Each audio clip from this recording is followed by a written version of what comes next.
Before we get started, Talk Music Talk has a newsletter, a weekly email featuring the current week's guests, plus what past guests are up to. Also, I'll tell you about shows I've attended and new music that I like. To sign up, head on over to talkmusictalk.com, click on the link, subscribe to newsletter, and you are all set. That's talkmusictalk.com. And now for today's episode.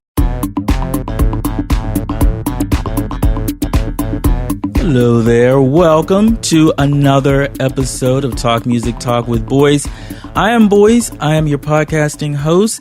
You are listening to a weekly music interview podcast where I have long-form discussions with people who are connected to music from different genres, different backgrounds, established and emerging music therapists, music journalists, and performers.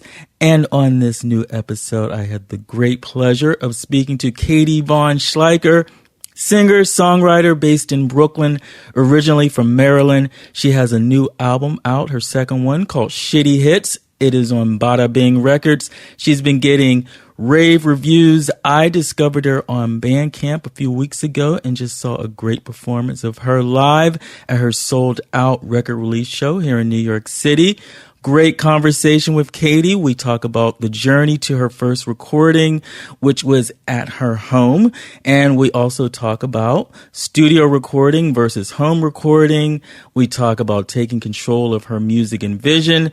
Also, we get into what it was like leaving Maryland to attend Berkeley and the rocky transition for her and her experience at the music school. We also talk about imposter syndrome and the making of Shitty Hits, including the themes of it, the recording process.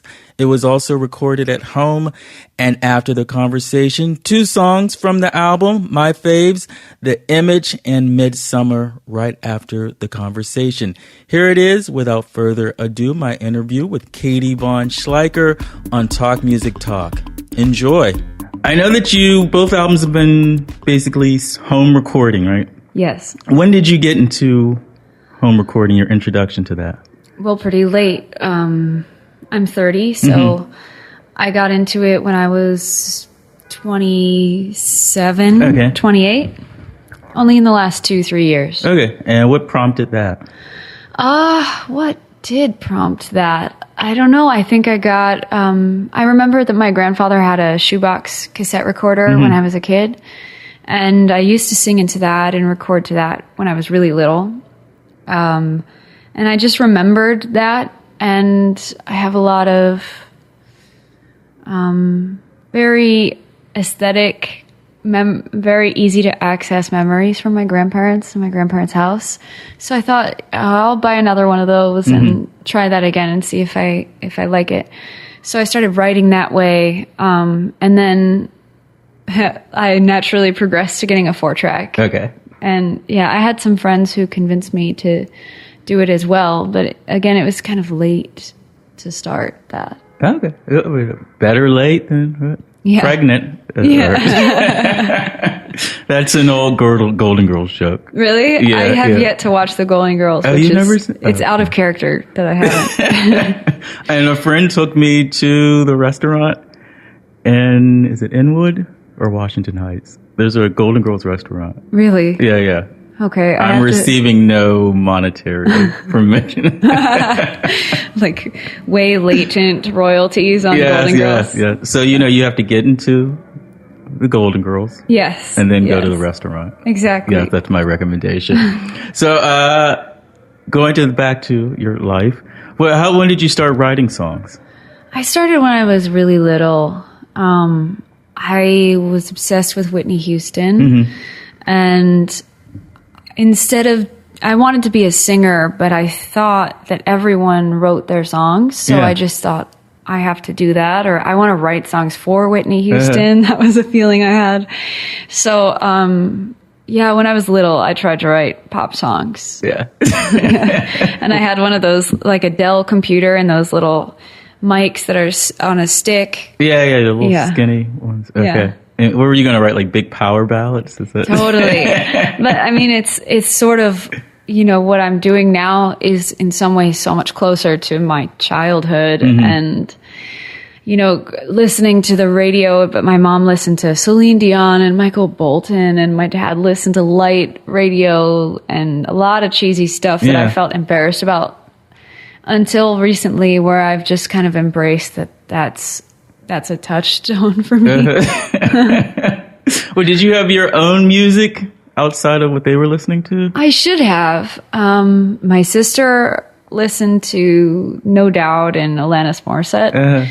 I was I remember my brother, because my siblings are way older, my brother gave me Sublime record when I was a little kid, like really way too early.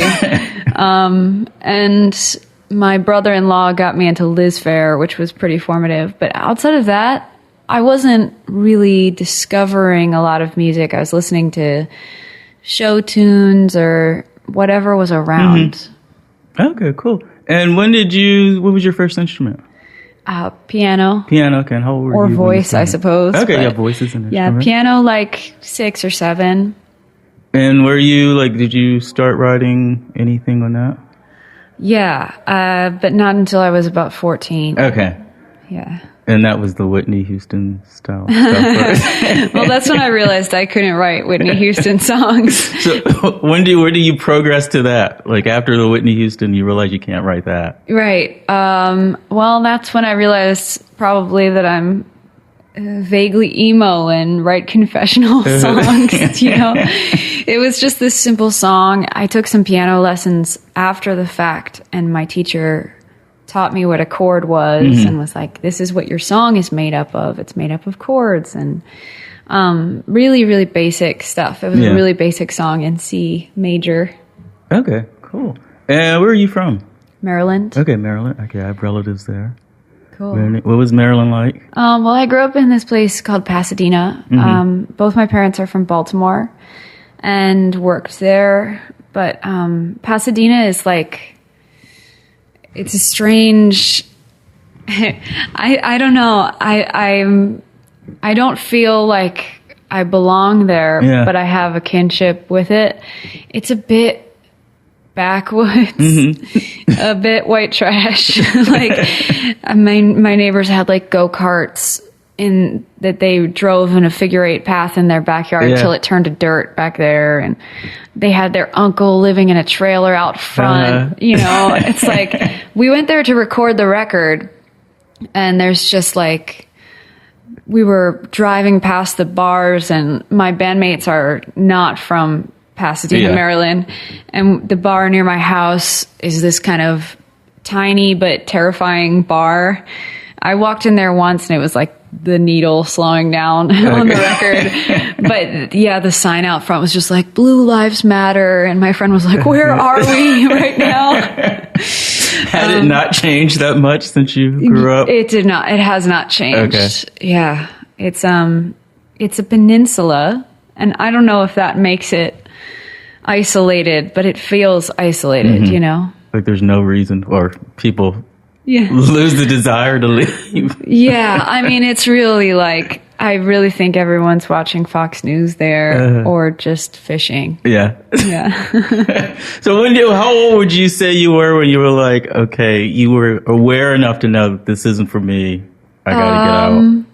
Well, when I was a little kid, because we used to put on camo and go outside and play cops and robbers, or which is like elaborate hide and go seek in the woods. Yeah. And all the kids around me kind of have Southern accents. And my dad has a hilarious accent too. It's like Washington D.C. and wash your dishes in the sink. And that's Pittsburgh too, where I'm from. Yeah, you're from Pittsburgh? Yeah, cool. So it's really weird. Like when you get off the train stop there, and people are like, going down to DC, and you're like, where am I? I took my boyfriend to the flea market when we just went back, and he was like, I feel like I'm in Alabama right now. Yeah. So I don't know, it was kind of early, but I liked running around in the woods and stuff. That was cool. Yeah. But just the people. Yeah. It's just, it's a weird, I mean, in a non-musical family that's pretty large, No one does any kind of creative pursuit. So I've always felt, I don't know, probably a self-imposed outsider. Yeah. Were you encouraged in any way to be creatives? Yeah, my grandparents encouraged me a lot. I mean, my parents have been supportive and are increasingly supportive. If you get press, they're like, oh, you're real.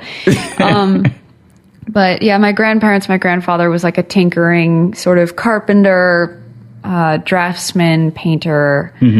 Just so he kind of got that. Yeah. Okay. And did you have a way to plot yourself out of there? Yeah. Well, I was really lucky. My parents sent me to college. Okay. So, I went to Berkeley and Boston. So, I mean, in that time, it was intense to go to a city, and now Boston doesn't feel so much like a city anymore. But I just decided to do that, and that was I didn't know if I would leave or go that far. But when it came down to the wire, I was like, yes, that's what I want. And was that your first time exposure to a city, like a larger city? I mean, except for Baltimore, but. I was only there sometimes when I was a kid, so. Okay. And what was that like, the transition for you? Freshman year. To Boston? Yeah. Awful. Oh my God.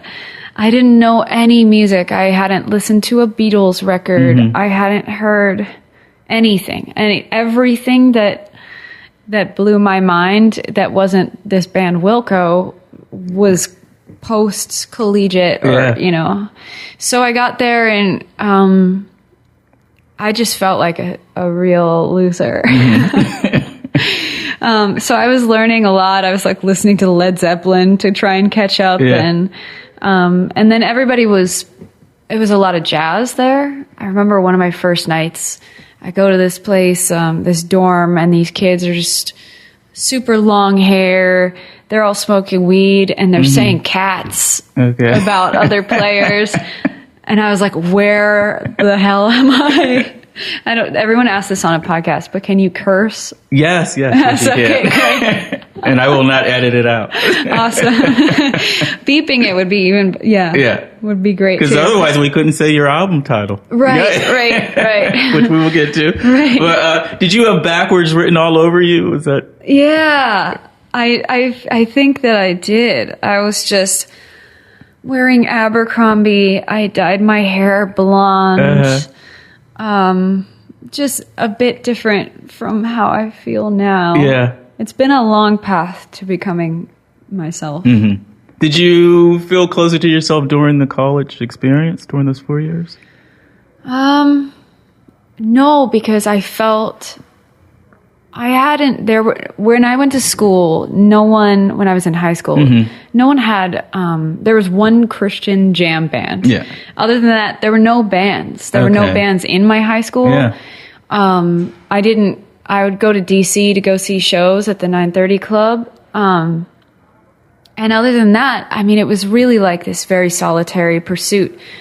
And so going to this school where people had been playing shows since they were 10, some of them, it was, I mean, I felt really behind. And I just remember all of schooling, including college, as just really insecure. And I was rapidly trying to become myself as quickly. I was like, please let me be formed tomorrow. And I think about it as a formative time, but I was just, it was this mix of intentional, what I wanted to be and what I felt like I was, neither of which was maybe how I feel now. So you never really found your groove during college. Right. Okay. I mean, I work at the record label, and I have interns, about 6 or 8 of them at a time. And they're all college age, different varieties of college age. And they blow my mind with how fully formed some of them are, because I didn't feel that way, you know? No, coming from a small town, and I went to Pitt, And it was like there were kids there and they're like 17, 18, same age. And I'm thinking, wait, they're like adults. Like, where did they get this from? I know. And I felt like so behind. Well, it depends. I mean, do you feel like, were you like supported in your familial situation to do what you wanted to do? Or was I knew what I wanted to, like, I wanted to do something in entertainment. Mm-hmm. So, but I still felt like a child and they just seemed so worldly. Yeah. And I was just like, there's this gap, like from where I'm at, how do I get to where they're at? Right? Maybe it's just how we seem to each other. Yeah. Because my friend texted me this morning and she said, congrats on the album. Mm-hmm. And I she asked how I was feeling. I was like a bit neurotic. Mm-hmm. So I'm in this forced zen where I have to live in the moment because I think everything's going to evaporate tomorrow. Okay. And she said, I battle with imposter syndrome all the time. And I was just like, you battle with this? We never see it in other people. Yeah. And I think it's even going to get worse because of social media. Sure. Because people, the perception of, you've got this record out, right? You're getting all this press. Oh, yeah. And not seeing anything behind that. Right. Plus, I mean, it's a battle with how to portray yourself in social media because I don't want to be safe just because that's approachable. Yeah. I curse a lot, or sometimes I feel very cynical about the press process. Sometimes I just want to like joke about that stuff on social media, but it's a battle because everyone is just putting forth this kind of optimistic, bright, happy, I'm so humbled, thank you. Hey, that's not how they feel. No. 24/7. No, half the time I'm posting something that is awesome and I'm just like laying in bed, just like, I must post something. Yeah. Well, I think I kind of get behind, like I sort of see that from doing the show. Mm-hmm. Like I get to see, both sides of, the image and then behind that. And, yeah. You're like in my living room. Yes. Or someone, I interviewed them and their album's is big and lush sounding, right? And then I went to their place and saw they recording. It's like, oh, okay. No one would expect this as well. Spartan? Yeah. It was like a makeshift duplex bed. Yeah. And you would never guess. Well, like Mac DeMarco is a huge artist, right? And he posts pictures occasionally of his recording setup. And it's just like a reel-to-reel tape in a room that is like under a lofted bed. Yeah. I'm like, dude, you're making hundreds of thousands of dollars, right? What is going on? Yeah. Get a big boy bed. Yeah. So did you study piano? I am not very diligent about it. I did. I studied when I was like maybe 7 to 12 or somewhere in there. And I only wanted to learn what I wanted to learn. And I didn't want to, I was just like, I'm consistently a songs person. So I was like, I want this song and this one. And my teacher was not, she wanted me to be a real student and learn what I need to learn. So I quit. And then I picked it up again in high school when I was 14 or 15, just to get only what I wanted out of it. I wanted to learn how to write songs. So I went to them and I was like, can you help me with my accompanying piano skills? I don't want to play Rachmaninoff. Not that I wouldn't, but I don't think I have it in me. And then I did voice lessons, and that was, it's easier to be more technical with that for me. Mm-hmm. I don't know why I think it's more interesting. Maybe because it's attached to my body. Yeah.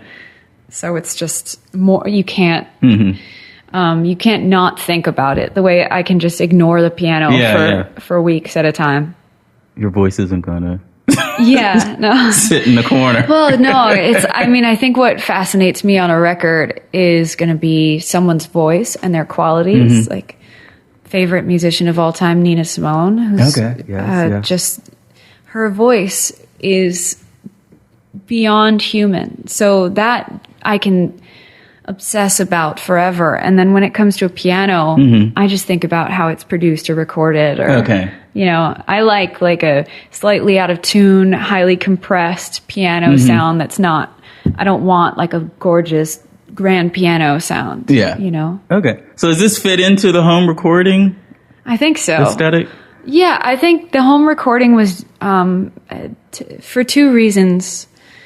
One, because I felt constantly that my personality was outweighed by the personalities around me. So in a studio setting, I'd work with these guys who were engineering, and I never felt like I was strong enough to say, hey, can we actually make that sound like shit on purpose? Yeah.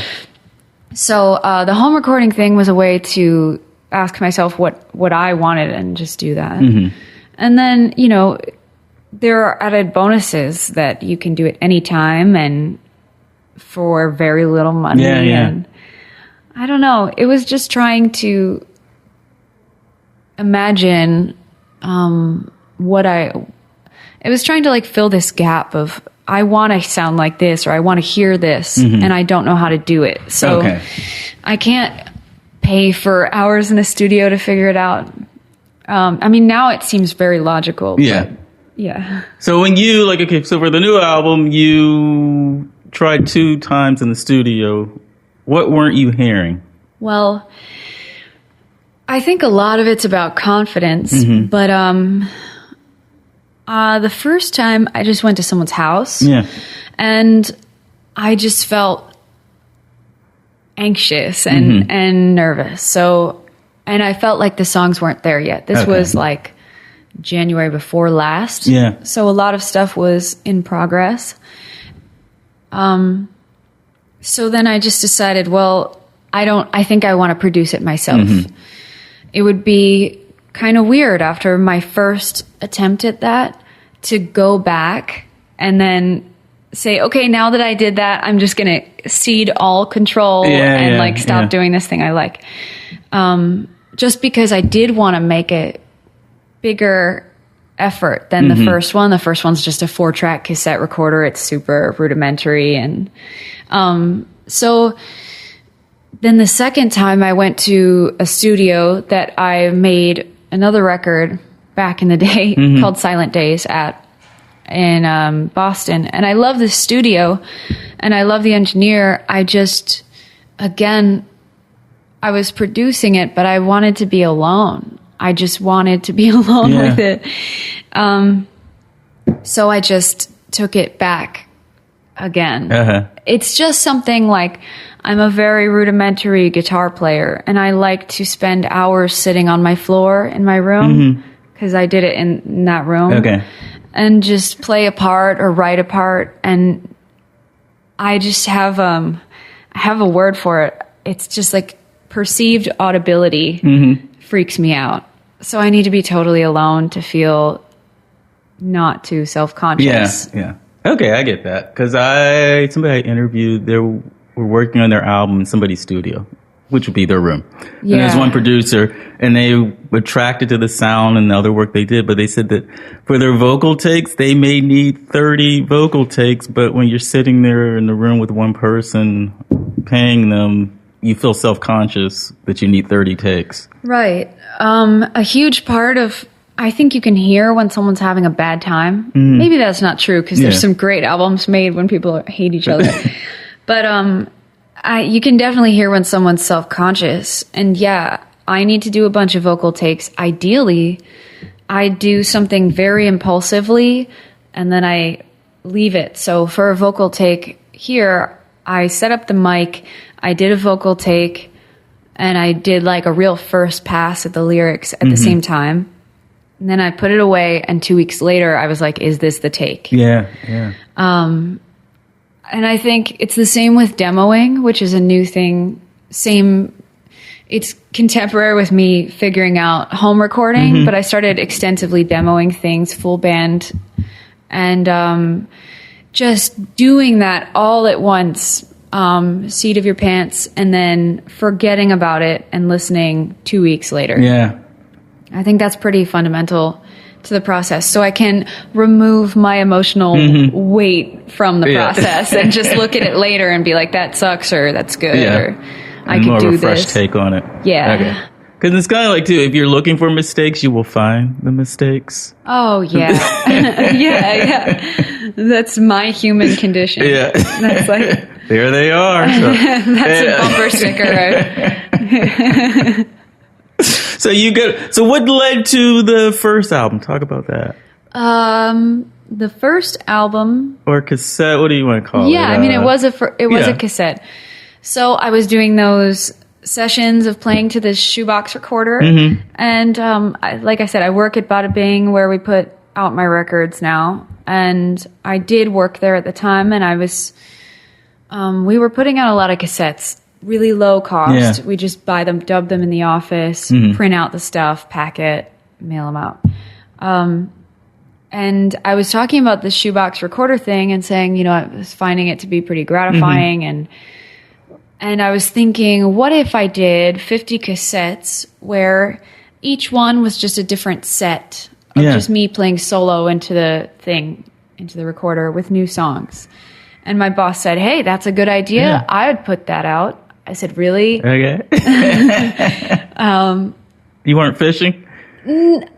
I probably was. I mean, yeah, it's all a blur. Like when something really works out in your favor, your brain is... yeah, so he said he would do that. And I was psyched. Yeah. And I took it really seriously. So I was like, you know what? In my head alone, not to anyone else. I was like, I'm going to get a 4-track. I'm going to do these 50 cassettes like full on. Yeah, I'm going to do 50 unique cassettes, 4-track recordings. So I go in and I recorded, I think, the second song, and it's called Ronnie. And I really like that song a lot, but I didn't consider myself a drummer or bass player or guitarist. But I had this stuff in my space, so I just went in, and in one day I made the recording of Ronnie and finished it. And it was different. I hadn't imagined a drum beat. Yeah. I hadn't imagined a guitar part that I put in there. And then that day changed my view of everything pretty much. And I realized, okay, I'm going to make this a record, and I'm not going to make 50 individual cassettes. And I kind of kept that to myself until I told my boss, and he was dissatisfied because I overthink everything. And eventually I turned it in, and, I mastered it. He was like, why are you mastering this cassette? I was like, I don't know. It's important to me. And then he's like, great, it's done. That's it. And I was like, I'm going to call it an album. And he was like, okay. And I said, and I want to do press for it. I'll do it on my own time. Yeah. And he said, sure. And then I just did a good job at the press. And it blew his mind that I got any press at all.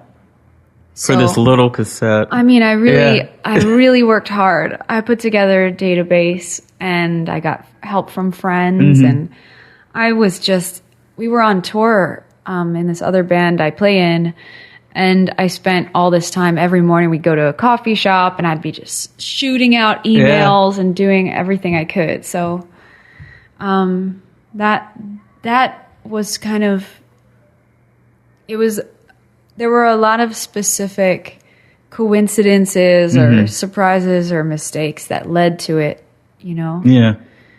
What was the timeline from when he said that to you to when it was released? Spring until it came out the following fall. Okay, that's not that long. No, but I mean, it only took me one day to make each song. Yeah. Okay. So there would be weeks in between songs that I'd do. And I don't know if I threw any songs away. I actually think I just had these 7 songs and went with that. Okay. But so this record that I just put out was a whole new world of pressure because I knew what was going to happen with it from the beginning. Yeah. And that's like your whole process. Yeah, well, I knew this will come out on a label. Okay. We will hire a publicist. Yeah. It was a lot of pressure I put on myself, you know. Did the pressure start from the moment you start planning the album, or once you turned it in? No, or much earlier. Way earlier, you know, before I finished writing it, of course. Probably I had a couple of songs that were really anchoring.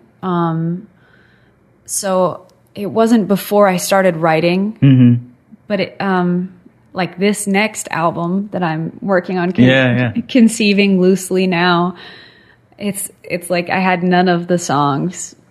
And I don't know, it's a lot of pressure to just try and listen to yourself. What do you want to make? Have I already written all of the types of songs that I'm going to write? Or, you know, it's like... And more attention is going to be on you than the first time. Is that there ostensibly? Too? Yeah. I mean, this is my first proper debut, so no one's going to say, oh, she really sucks, she's embarrassing. Yeah. But on your next one, people can take a stance, you know? But it doesn't matter. I mean, I'm still like, I'm not anywhere near full-time with playing music. Yeah. And that's still my goal. So I think I'm still in a very low pressure zone. Okay. The pressure's all mine. It's all yours. Were there common themes on the album or goal you wanted with this album that you didn't reach with the last one? Yeah. I feel like the last album had a lot of longing and dealt with a breakup. This new album felt more specific. I titled it first, Shitty Hits. Okay. And Shitty Hits. I just wanted to say that. Yeah. I love saying that. And yeah, it was just kind of like, I think I was having beers with my boyfriend at the time, and I said it about the songs, and he was like, just title your album that. Yeah. And I was like, yeah, you're right. But it really kind of was conceptual in that I was listening to a lot of, we listened to a lot of like Hall & Oates and like really kind of exuberant 70s songs that I hadn't given myself the permission to enjoy before. Okay. 70s Hall & Oates or 80s Hall & Oates? Oh, I guess 80s. I don't know why I just say 70s, because it really is like spanning 60s to 80s for all this stuff. You know, like the Carpenters or Steely Dan was something I love Steely got Dan. into. I never thought I would like it, but yeah. So it was kind of like, actually Steely Dan does a great job with lyrics that don't quite match how happy their songs sound. Yeah. But that was the framework, was like deeply personal, shameful, things you don't want to say to your friends, your family, but put them as lyrics to kind of concise, happy or energetic, exuberant songs. Okay. I mean, my music is always it's pretty slow. The songs are always like kind of slow. I have this very like sludgy tempo, but yeah, to me it felt like more pop than before. Okay. And what was the process? How long was the process on that? Or how many songs did you whittle it down to those songs? Or Well, yeah, it's 11 on the record. And I probably had, in a whole almost finished or like finished, probably like 17 to 20 songs, which if I hadn't demoed them, I wouldn't even remember they exist at this point. But yeah, I whittled it down, and it was a long process, I think.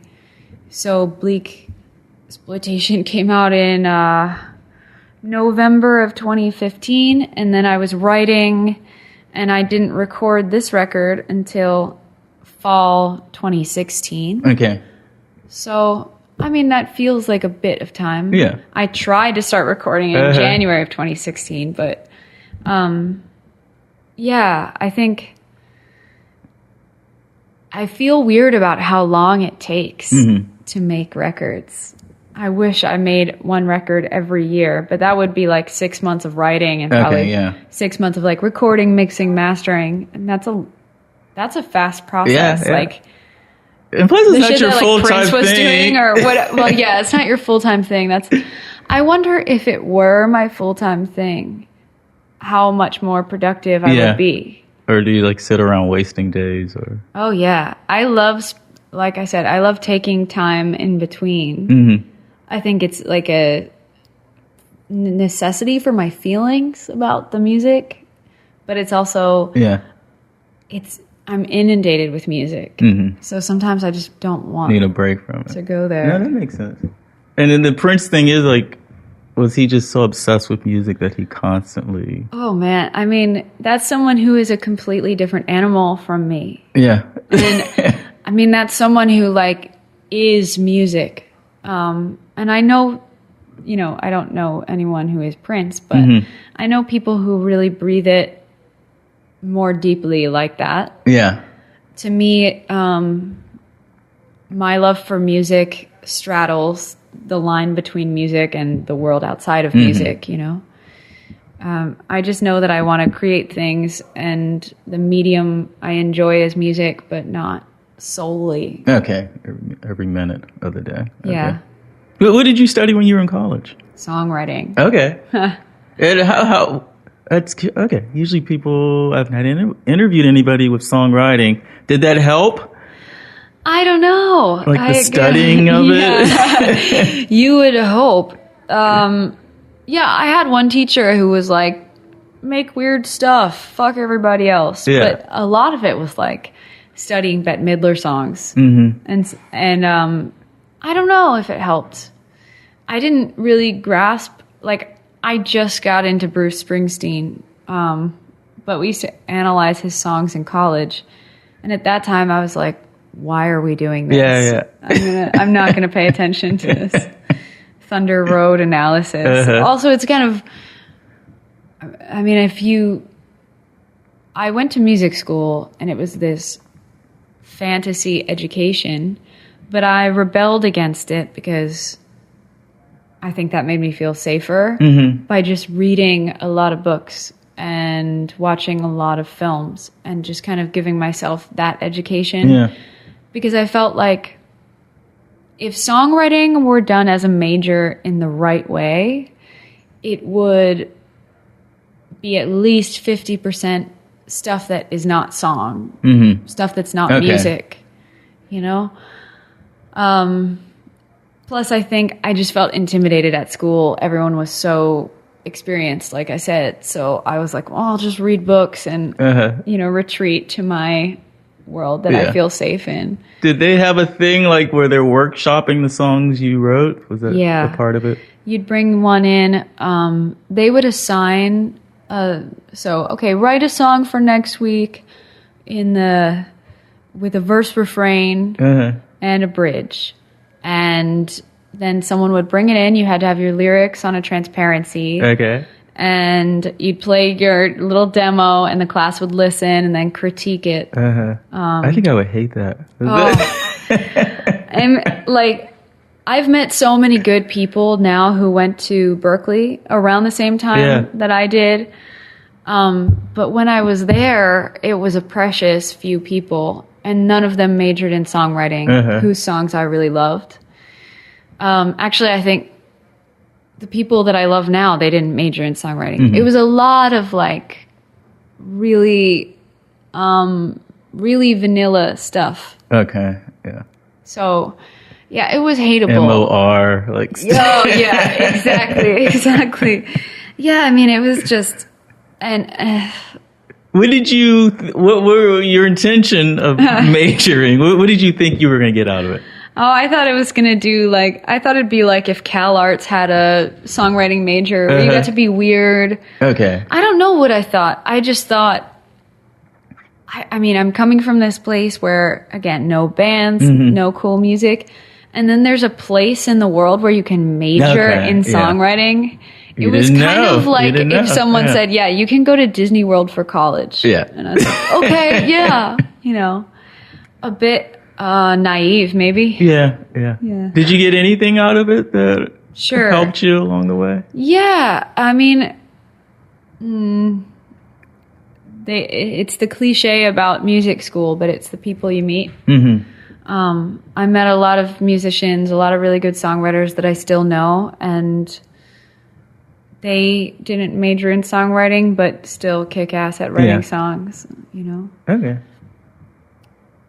Yeah. How is the performance part for you? Do you enjoy that? I do, yeah, I do. I love it. It's a feeling you can't get any other way. I blank out a bit. I don't know how people like stare folks down and like dance around and all of that. But yeah, I like it a lot. I play my instrument and I occasionally look out, but I don't feel like, other than musically, that I'm like a super performer. Okay. Sometimes I question that. Yeah. You know? Should you be like a certain... Yeah. You're supposed to like wear some shiny stuff and like, you know, do you sing and stuff? I mean, playing a keyboard on stage is like it's not cool. Yeah. I think one of the hardest things in the world to do, and people always give this as advice, is be yourself. Yeah. I feel like you have to grow into being yourself. Oh, yeah. And losing, like, so you're not trying to be people you admire and should truly be yourself, but... Yeah. And it's really hard with the music thing because I associated writing songs from a really young age with just totally sequestering myself and forgetting my body. So maybe being myself on a stage is that interspersed with like dry self-deprecating banter. You know? But I also adhere, and maybe, I mean, do you think Tina Turner was like being herself when she was dancing up a storm with the Ikettes and like, or do you think because I do feel like it's a luxury to be, air quotes, authentic and not have to perform for an audience, to not have to kind of engineer an approach with them in mind. I mean, that's not very 2017, I suppose. It seems like whatever... Like, I think if Tina Turner's up there, it looks like she's enjoying herself. Oh, yeah. Like, it really does. And you hear so many musicians, like, when they're there, that's when they feel most alive in themselves. Yeah. So it may look like Tina Turner, or it may look like the person who's hunched over the piano. But she had to plan that, like, she had to envision that so much more than I have to envision. Yeah. Like, I will stand at the piano and play music. But the thing, all the years that we didn't see of Tina Turner performing, like in clubs and stuff like that, like how was she in the beginning? Right. I mean, that residency culture that we don't have anymore. I'm sure, I mean, that's the whole Beatles thing too, you know. Hamburg and all that. It is sad. And it's the same, like with the band, they did the same thing, where you just travel around, you play for like 5 days in one spot. And I'm really looking forward, like the record just came out, but I haven't played it live yet. Yeah. And that's interesting. I've never done that where I haven't played it live before I put it out. And there's nothing you can replicate about the experience of touring and playing them every night. And when you screw up, you don't have to wait a month and a half till your next gig. Yeah. You can just be like, tomorrow night, I will fix that. Yeah. And I'll tackle the next thing. That definitely improves your musicality way more quickly. Yeah. And you don't have to worry, well, back in the day, you didn't have to worry about those mistakes being on YouTube. Because everyone's recording it on their phone. Yeah. Like there was a time you could make all your mistakes, and they kind of didn't exist. I know. I already have YouTube videos I don't like, so I can't imagine. Yeah. The more, you know. Because I see a lot of DIY shows, and I'm thinking they probably don't want this filmed at this point in their career while they're still learning and getting to know themselves as an artist, and everyone's got their camera out filming it. Yeah. You see a lot of DIY shows? Yeah, I do. So, well, I'm always looking for guests for one thing, Yes, and I love seeing shows. So, yeah. Wow. Who's like impressed you in Brooklyn or? Who's the New last York? person I love Thelma. Have you heard Thelma? You know, I just got into Thelma. Yeah, Like great, last great. week. Yeah. Yeah. She's great. Her band's great. Who else I like? There's a great artist. He's in California, but I did a phone interview with him. Bo Bork. He's amazing. Cool. Yeah. There's like tons of Corbu. Have you heard Corbu? No, how do you spell that? Corbu. Okay. Yeah, Dave Fridman mixed their album. Okay. Yeah, but they're amazing. Yeah, like if you like Dave Tame Fridman's Impala, real. that type of thing, like you'd love them. Yeah, I have like a That's gazillion. Crow in French? Is it? Is that what it means? No, that's Corbeau. Interesting. Yeah, I forget. I don't know. I'll check it out. Yeah. I have like an arm's lift of They must be a big recommendation. deal if like Dave Fridman's mixing their Yeah, stuff. they did pretty good. They opened up for what's their name? God, I'm gonna lose their name. Goldfrapp. Oh, when they cool. performed at Brooklyn Still. Nice. Yeah, they just played Electric Forest also. All right. Yeah, they're doing pretty I'll good. check them out. Yeah. Yeah, I'm always looking for new artists for the label too. Yeah. For both. What do you do at the label? Well, there's only two of us that are Okay. full time there. So everything? Everything. Yeah. From A&R to web store. Mm-hmm. Did you know you'd end up being at a label? No. I worked in restaurants out Okay. of college.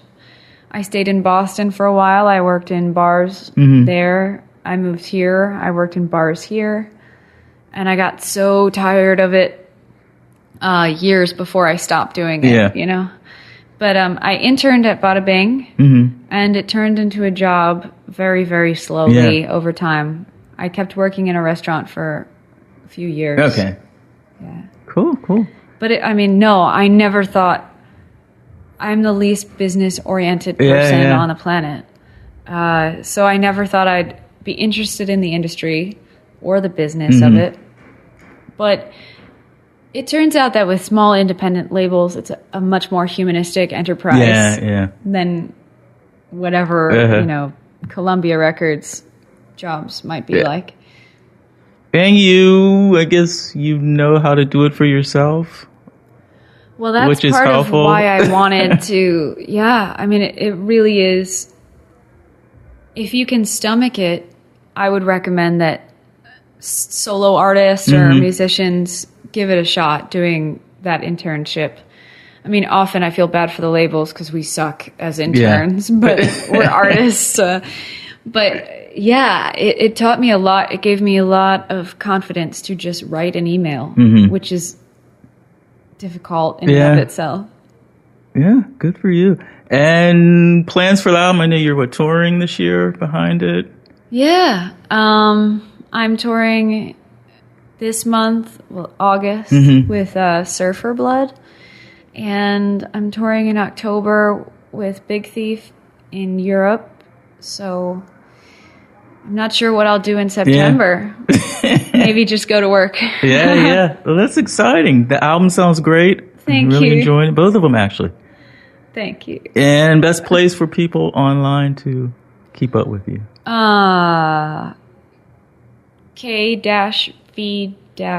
k-v-s.net. That's since my name's Katie Von Schleicher, that's like just enter That's a easy million to- consonants into the search tab and it'll come up. So you aren't trusting people to spell Schleicher?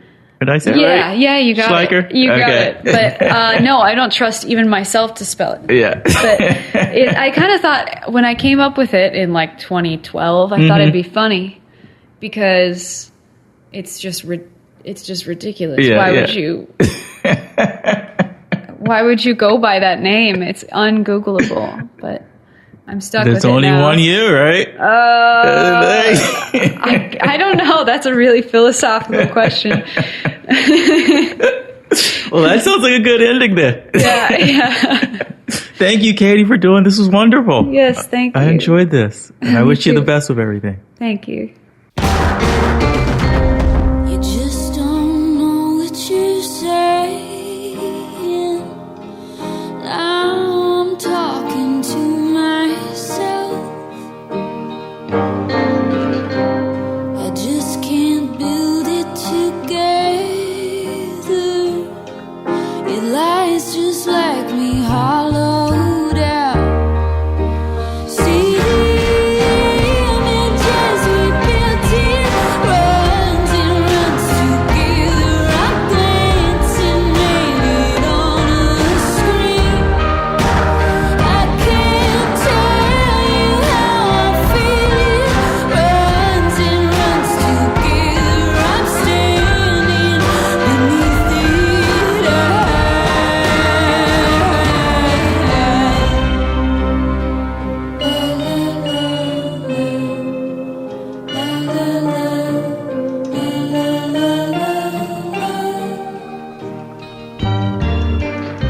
want to live in a museum, touch the things that have meaning. I want to hold on to people. Say, oh no, you can't go, but I don't. It's like you told me, baby, show me how you feel.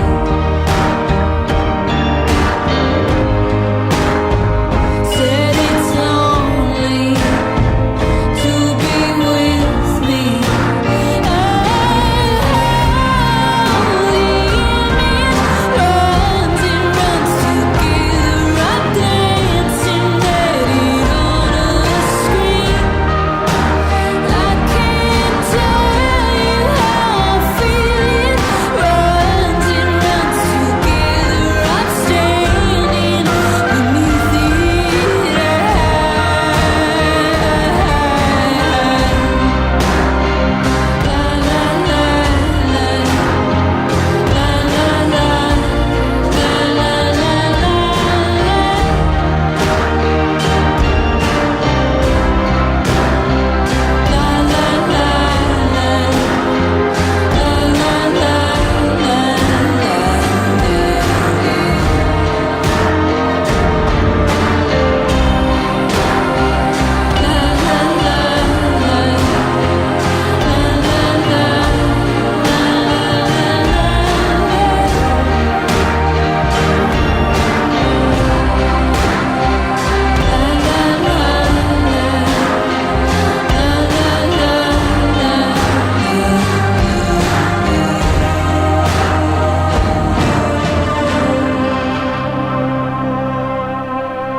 Every day I'm looking in the mirror.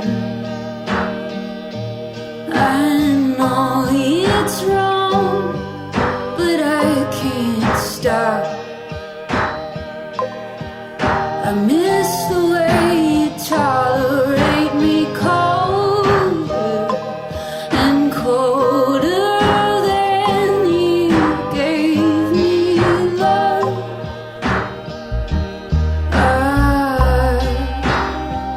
Did I tell you I tried, but that's not what it looks like.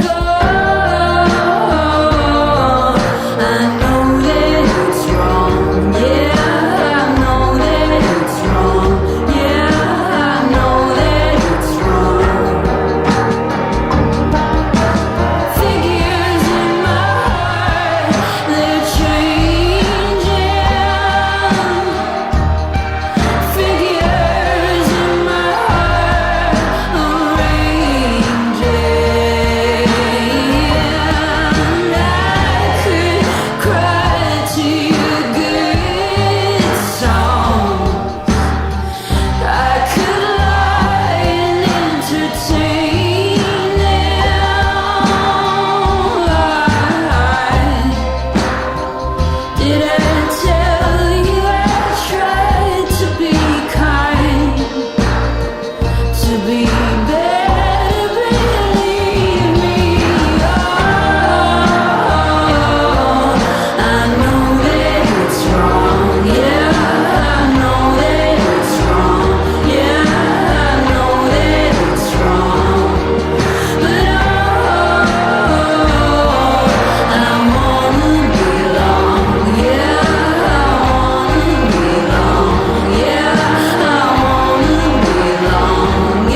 And you just heard 2 tracks from Katie Von Schleicher's album, Shitty Hits. That was Midsummer, and before that, The Image.